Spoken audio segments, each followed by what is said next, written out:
Hi! Is that better? That's a little better. Oh my god, that was really loud before. Huh. That was all maxed out. All right. So, hi. Welcome to Steph Flicks. I'm Steffi. Today I want to talk about a movie instead of react to one. Cuz I really like this movie and there are a few videos on YouTube about it, but I think there should be more because I think it's a great movie. It's called Revenge. It was in 2017 or 2018. I always forget what year it is, and of course, that's the one thing I didn't write down. But it was directed by Coralie Fargaet. It's a French name, and I think this was her first feature film that she did, and I think she did a fantastic job. The movie's not for everybody, that's for sure. It gets pretty violent and bloody, and I think the movie did exactly what the director set out to do, and that was to make a revenge movie that was very, very bloody, and that's what she did. So let's go ahead and talk about it a little bit. The movie, it starts off almost like John Woo or Zack Snyder, just kind of like you see our main characters, they get off the helicopter. Jen especially, she's hypersexualized. She's got a lollipop in her mouth. She's got some blonde hair, pink, everything. She's very Hollywood sexualized, hypersexual, and so is Richard. But he's just there. But that's just Richard. I will probably call him Dick sometimes because he is one, but his name is Richard. So Richard is married, but not to Jen. Jen is his mistress. This lovely Lolita girl is his Lolita mistress. She's not a Lolita. I'm pretty sure she's of age. That happens. They show up and they have a little sex and it's good times. And you're like, okay, Richard's not a great guy because he's married, but not to her. But that's kind of their relationship. And soon, I'm not sure if it's the next day or the same day, but Richard's friends show up. And that's kind of when we, the audience, start to kind of realize something may not be right here or it's gonna go south. But Richard's friends show up, and even though she is very obviously Richard's mistress, one of the friends, Stan, I realize Stan's a great name because he stands over this girl hard. But Stan, he's got an immediate hard on for Jen. So nobody except for us, the audience, really notices Stan's gaze, which director Coralie Fargaet, she nailed down her intent with Stan very well. She wanted to showcase the male gaze on women. And Jen, she's intended to start out as a hypersexual object. That's kind of the intention with her. Matilda Lutz, the actress that plays Jen, she models the character for the first act, kind of after Marilyn Monroe. These are her words. She modeled him after Marilyn Monroe, who in real life, she was very seductive. She had a seductive personality, both on and off screen, because she craved attention from men, and there is nothing wrong with that. The problem is when it comes to consent, and we'll get there. We'll get to the consent part in a minute. So yeah, Jen, she's hypersexual, but there's nothing wrong with that. So there's this poolside scene that evening, and everyone, the three guys and Jen, they're having a good time. They're having some drinks. It's a good time. Richard, at the beginning of the movie, the helicopter pilot gives him some psychedelic. I thought they were Spanish flies, but they're psychedelic flies of some sort, and Stan and guy number 3, I don't know his name, it's not important, he's a disgusting person, so we'll just call him guy 3. So Stan and guy 3, they want to try these psychedelic insects, but Richard's like, no, because we're hunting, you can't go hunting on psychedelics, that's just not a good mix. And so he has Jen go hide the drugs, the insects. She has him go hide them from the guys, and she does. She hides them in her locket. She goes inside the house to hide the drugs. She puts them in her locket. Then she gets some music going. She goes outside and she starts dancing. It's a dance party. There's nothing wrong with it. Even Richard's like, uh-oh, here comes trouble. So Jen, she's dancing. She tries to get Richard to come dance with her, but he's like too macho. He's like, no. So she gets Stan to come dance with her. And this is the problem. Because Stan takes this all the wrong ways. Every way he could take it, he takes it the wrong way. So she's dancing with him. After her boyfriend wouldn't dance with her, she dances with the next guy. It's just a dance. And then Richard, he flings her over his shoulder and he's going to take her inside and be a caveman with her, you know? Like, it's that kind of night. But the next day, Richard has to go to the game warden and do some stuff. Drop off passports or something. And guy number 3 is kind of like passed out with a hangover. And so it's just Stan and Jen. And he's just making her uncomfortable because he's just staring at her. He just won't stop staring at her. And she's like, she tries to play on her phone to kind of ignore it. Like, it's an awkward place because she also doesn't know the guy very well, and her boyfriend took off. So she's alone with this guy, and so he's making her uncomfortable. So she starts playing on her phone, but that's not really working. So she's like, well, I'm going to go pack and get ready to leave. Oh, I almost forgot. I almost forgot to mention, the film keeps showing a close-up of an apple that Jen took a bite out of at the beginning of the movie. Every time we see this apple, it's just a little bit more rotted. A lot like the situation Jen is in. Just little here and there. It's just getting a little bit worse and worse. And as the audience, you can see it coming. Yeah, I don't know how to explain it, but women, you know what I'm talking about, right? The male gaze, it's not comfortable. But anyway, I could go off on a whole tangent on the male gaze, but I won't. But anyway, so the only time Jen is actually shown naked is when she thinks she's alone. She's changing her clothes. She's like, I'm going to go pack and get ready. She goes to the bedroom to change her clothes. And that's the only time the movie actually shows her naked. Is when she thinks she's alone. And when freaking Stan is like creeping up. He's standing in the doorway like watching her. And she sees him and she immediately covers up. Like you do when a stranger's watching you change your clothes. You cover up. So she's clearly uncomfortable. And he comes in and basically tells her he wants her to be his mistress. I'll treat you right. Here's my card. And she's trying to be polite. She's like, I don't think I'll have time. She's trying to let him down easy. And he keeps pressing it. She's like, oh, well, why not? And she finally says, well, you're not my type. She doesn't want to say, because you're making me uncomfortable, asshole. She doesn't want to say that, you know. So he keeps pressing the issue. She finally is like, well, you're too short for me. You know, he won't let it go. So what is she supposed to say? Stan is every r/nice guy. If you're not a woman's type, that's not her fault. So Stan thinks that because she gave him kind of a lap dance the night before, that he has a right to her body.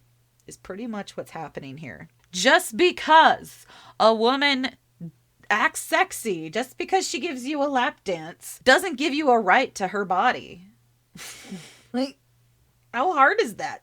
I want to talk about some of the comments on Shudder. This movie is exclusively on Shudder right now, shudder.com.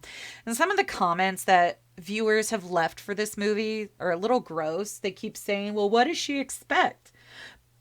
She expects there's an expectation of consent, assholes. What does she expect? She's being sexy, half dressed. Because consent is still a thing. So, Stan is about to rape her. Guy 3 comes in, and you almost think for a second that, you know, because guy number 3 came in, that maybe this isn't going to happen. But no, after a second, there's this really gross close-up of guy number 3 taking a bite out of a candy bar. The sound effects are just gross. And it's exactly what these guys are. They're gross. And he takes a bite out of his candy bar, and then he leaves Jen to be raped by Stan. And guy number 3 is just annoyed by her screams, so he turns on the TV really loud and then goes outside to go for a swim.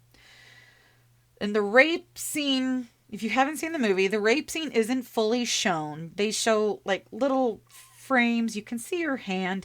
You don't see it, but it's still pretty disturbing. So later, when Richard comes back, he's pissed about what Stan did, but he's more concerned about keeping his affair a secret. So instead of taking Jen home like she wants, he just wants to send her away. He's like, here's some money and a ticket to Canada. Like, go have a new life, you know. And she's like, no, get me out of here or I'm going to call your wife. And then he hits her. So she just takes off, and I don't blame her. She runs out of that house. She just takes a beeline. She's running out into the desert. Richard takes off after her, and then they're nuts. Stan and guy number 3, they see Richard chasing her out the backyard, and they're like, oh, well, we better get in on this. So they start chasing her, and they chase her until she gets to the edge of a cliff, and she's got nowhere else to go. So Richard, he acts like he's going to take her home. He talks her down. But instead, he pushes her over the edge of the cliff in what I thought was a pretty great moment. Because the first time I saw it, I was like, oh, he's going to let her go. Nope. He just turns right around, shoves her over the edge of that cliff. And this is where a lot of like Jesus-y and Phoenix symbolism is going to start happening. But it's cool looking. It looks cool. It's not realistic at all because people in this movie's universe have like 10 times more blood than people do in real life. So Jen lands impaled through the back on a dead tree at the bottom of this cliff. And she's in this awkward crucifixion like pose. And the tree is impaled through her back, coming all the way through her stomach. It's very Jesus-y. And don't worry, we're going to get a burning bush here in a minute. The excessive amount of blood in this movie kind of begins around here too. So for all intents and purposes, Jen is dead here. Like, most people would not survive this. She fell. That was a lot of feet that she fell. And she landed.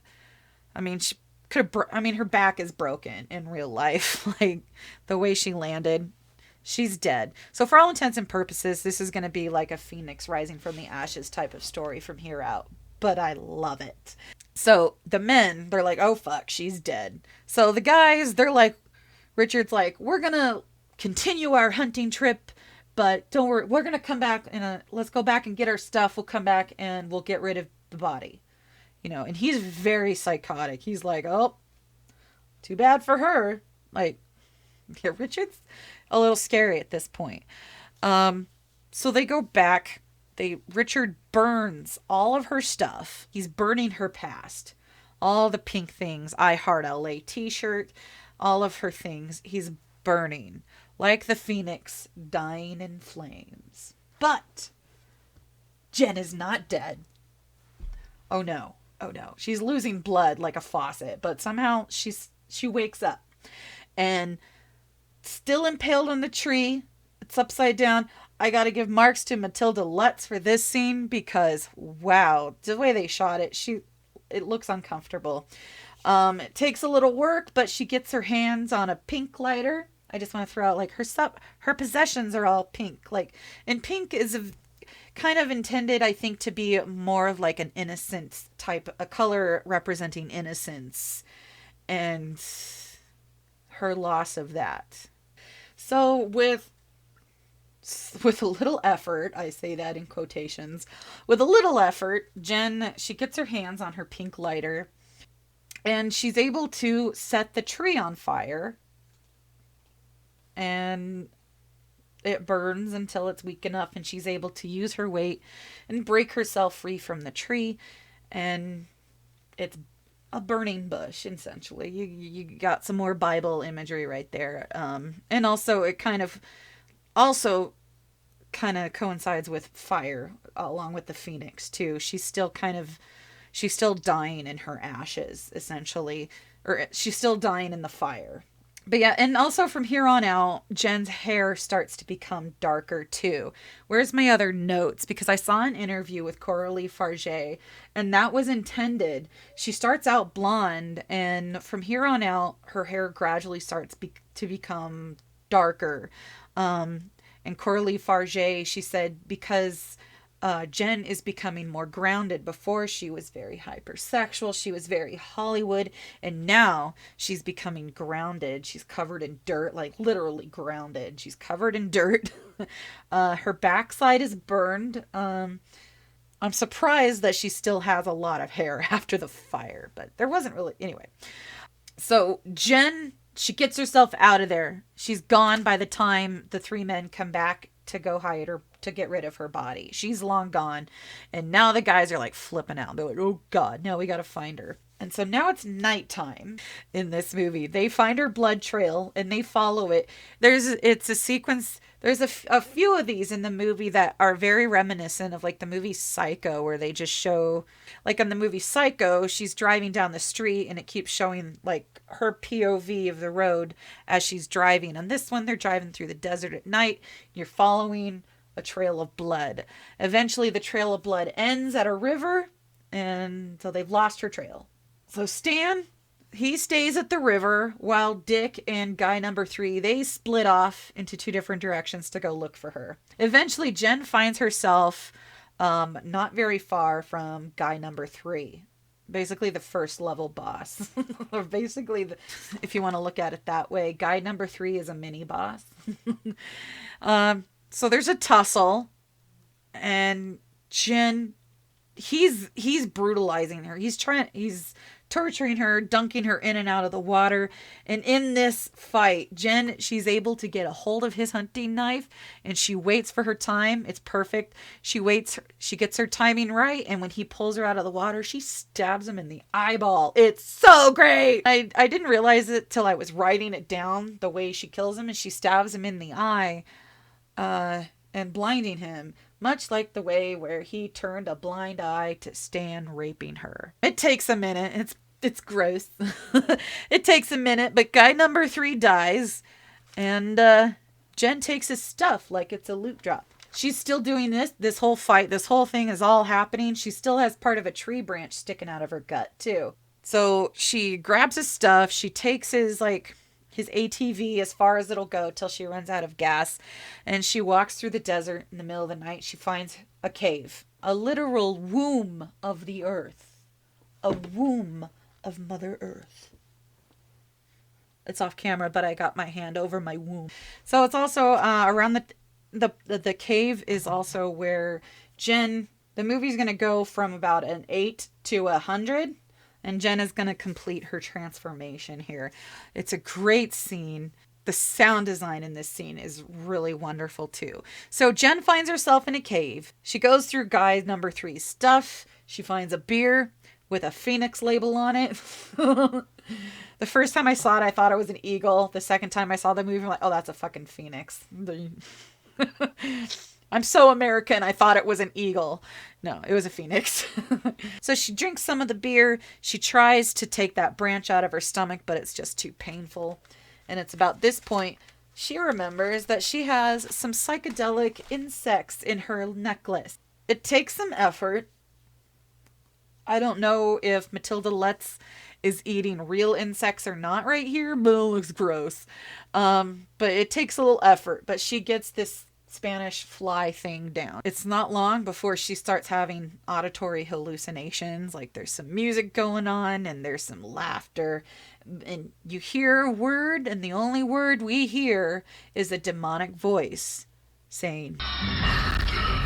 Now that the drug is working, Jen starts to perform surgery on herself like you would when you're on psychedelics. So she gets the stick out of her stomach, and then she takes the beer can with the Phoenix label. She heats it up, and she cauterizes her wound with it. And there's a mistake in the movie that comes up that you can't miss. but the movie's so fun, you just go with it anyways. When the label of the beer can scars her stomach, and it should be like in a mirror image, but it's not. The scar is not in a, yeah.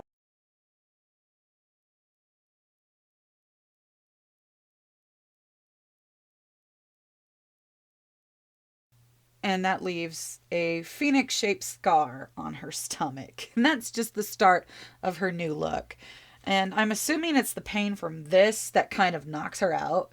So from here on out, Matilda Lutz, the actress playing Jen, she said that she has now started to shift from a Marilyn Monroe type to something much more animalistic, specifically a panther hunting its prey. Because when she steps out of that cave the next day after she's done with like her psychedelic nightmares, the camera, they do a couple of revolutions around her body just to show how much she's transformed, because she is covered in dirt.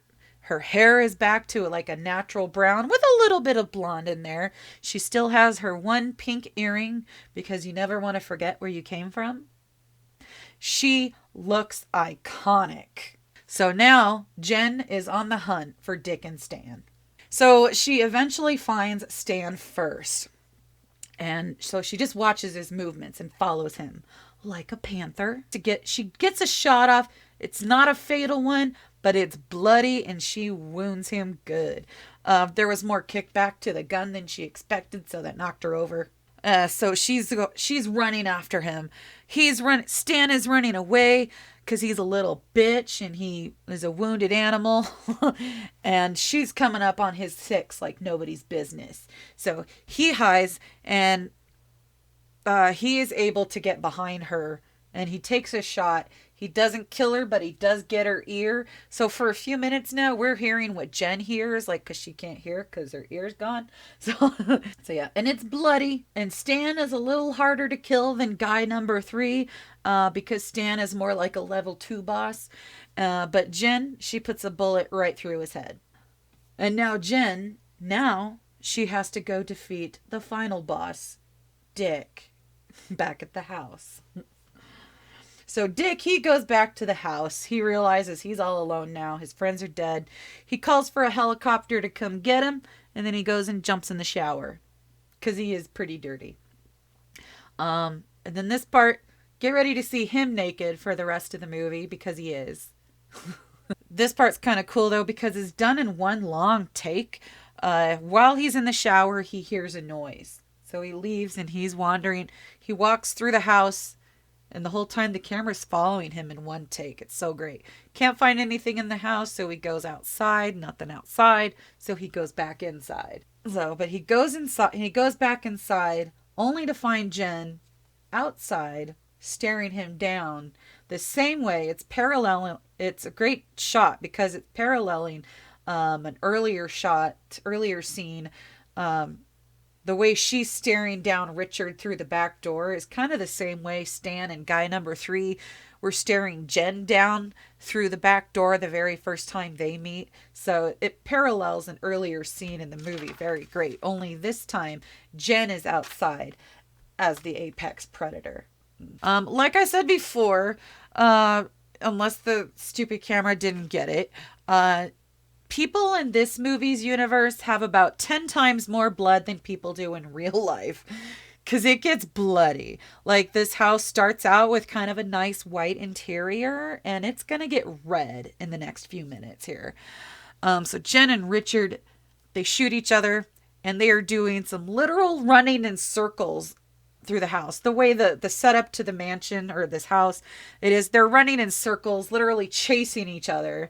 Then and the tension is really starting to build. Then she slips and falls on the blood, and he comes along, and he should have killed her then, but he doesn't, because he's gotta like be a man or whatever.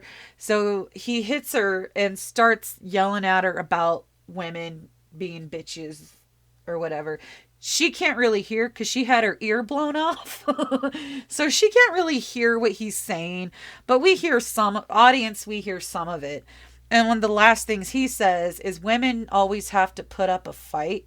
And as he says fight, she jabs her thumb into a gunshot wound in his stomach. It's so fun. And knocks him down. And there's this great moment. There's a split second where they could have had Jen like spit out a one-liner like fight this or something like that. But she doesn't say a word. In fact, Matilda Lutz doesn't say a single word after the 27-minute mark. After she gets pushed off the cliff, she doesn't say another word for the rest of the movie. But they very could have easily have stuck one in there, but they didn't. And I thought it was great. It was a good, like, kind of an expectation subversion. Because at least for American movies, you expect that one-liner right before you kill the bad guy, like, hasta la vista. Or she could have easily have said, fight this, and shot him. But she didn't. She just shot him. It was great. So she goes outside. She's covered in blood, dirt, everything. She goes outside and gets some fresh air just in time for the helicopter to arrive. Final thoughts? As a genre film, Revenge, it really definitely lives up to its name. It's a great... Some of the Phoenix symbolism got a little heavy-handed, but I think that's kind of what made Revenge such a great movie. Is it was very visually pretty to watch, other than the bloody parts and the rapey parts. That wasn't so pretty, but a lot of other stuff is like the scenery, the desert is gorgeous. It's just a beautifully shot movie. It was filmed in a desert in Morocco, and the desert itself, it's almost like its own character. And in the first half of the movie, or the first act, it deals with sexuality and consent. And Jen, she's a very hypersexual person, but Stan sees it as an invite to objectify and rape her. Where in the second half, Stan spends a lot of time blaming Richard for pushing Jen off the cliff. But Stan started the conflict to begin with when he raped Jen. A lot of comments on Shudder. This movie is available to watch on Shudder. And some of the comments on there are like, well, what did she expect acting like that? What does she expect dancing all sexually? Like, fuck you. What did she expect? She had an expectation of consent is what she expected. And to people that make those kind of comments, congratulations, you're part of the problem. If a woman doesn't want to sleep with you, then go jerk off in the bathroom. It's consent. You ask what she expected. She expects consent. That's what she expected. She didn't give it. Therefore, he didn't have it. So it was a great movie. Don't rape, or she might blow your head off. So that's my thoughts. I loved this film.